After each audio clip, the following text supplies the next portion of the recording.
কক্সবাজারে এটা ছিল তাদের সেকেন্ড ডে। আর এই দিনটা শুধু বিচে ঘোরাঘুরি করে শেষ হয়নি, হোটেল রুমেও সবাই মিলে অনেক বেশি মজা করেছে। সেটা তো আপনারা ভিডিওটাতে দেখতেই পাচ্ছেন, সবার নাচানাচি আর আনন্দ দেখে।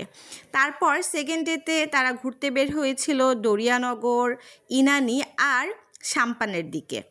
এই দিন তারা একটা চাঁদের গাড়ি হায়ার করে নিয়েছিল। সব মিলিয়ে বড় মানুষ ছিল 4-5 জনের মতো, আর বাচ্চা ছিল 2 জন, মানে মোট 6-7 জন আর কি।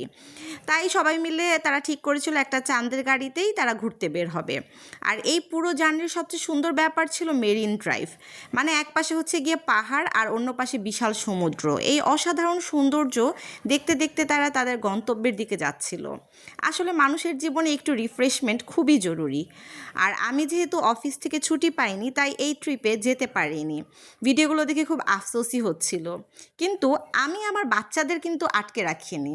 ওরা যেন যেতে পারে, ফ্যামিলির সবার সাথে ঘুরে সুন্দর একটা সময় কাটাতে পারে, মেমোরি ক্রিয়েট করতে পারে, সেই সুযোগটা আমি করে দিয়েছিলাম। আর দেখুন, আমার আম্মু থেকে শুরু করে একেবারে সবচেয়ে ছোট্ট আদিয়াত পর্যন্ত সবাই চাঁদের গাড়িতে কিন্তু অনেক এনজয় করেছে। তো গন্তব্যে পৌঁছানোর পরই শুরু হয়ে গেল রবিন ভাই আর সুফিয়ার ফটো সেশন। আর রবিন ভাইয়ের হাতে তো একটা ঝোলা থাকবেই, ঝোলা থাকবে না এটা তো হতে পারে না। সেই ঝোলার মধ্যে আবার নানান রকম খাবার দাবার থাকবেই। আমার আম্মু অবশ্যই এই ট্রিপটা অনেক বেশি এনজয় করেছে। যদিও আমরা সবাই এই ট্রিপে আম্মুকে নিয়ে একটু বেশি চিন্তায় ছিলাম, কিন্তু শেষ পর্যন্ত ওনাকে এতটা এনজয় করতে দেখে আমাদের অনেক ভালো লেগেছে।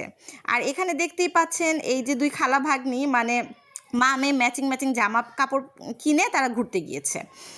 তো বাচ্চারাও এখানে অনেক মজা করেছে, সেটা ওদের মুখ দেখলেই বোঝা যাচ্ছে। বিশেষ করে আমার আহানাফের জন্য ছিল এটা ফার্স্ট এক্সপিরিয়েন্স।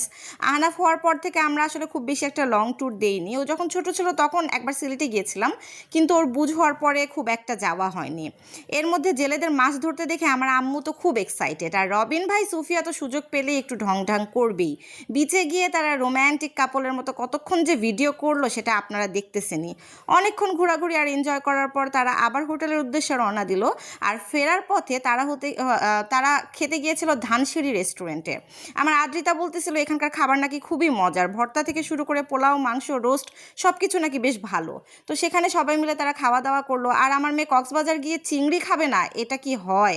তো খাওয়া দাওয়ার পাশে দেখতেই পাচ্ছেন তারা আবার হচ্ছে গিয়ে হোটেলে ফিরে রিলস বানাইছে। মানে বাইরে যেমন তারা মজা করছে, তেমনি হোটেলের ভিতরেও অনেক ফান করছে তারা।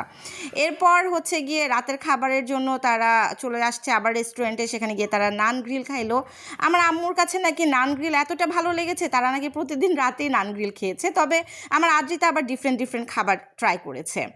তো এদিকে হচ্ছে গিয়ে রবিন ভাই আবার আদ্রিতার হাড্ডির উপর বিশেষ নজর রাখে, কারণ আদ্রিতা এমনভাবে মাংস খায় যে হাড্ডিগুলোতে মাংস লেগে থাকে। আর সেই হাড্ডি রবিন ভাইয়ের হাতে পড়লে তো কথাই নাই, রবিন ভাই চেটে পুটে কামড়ে কুমড়ে একদম পরিষ্কার করে ফেলে। তাই রবিন ভাই সবসময় আদ্রিতার হাড্ডির দিকেই নজর রাখে। এই ছিল আমাদের কক্সবাজারের সেকেন্ড ডে।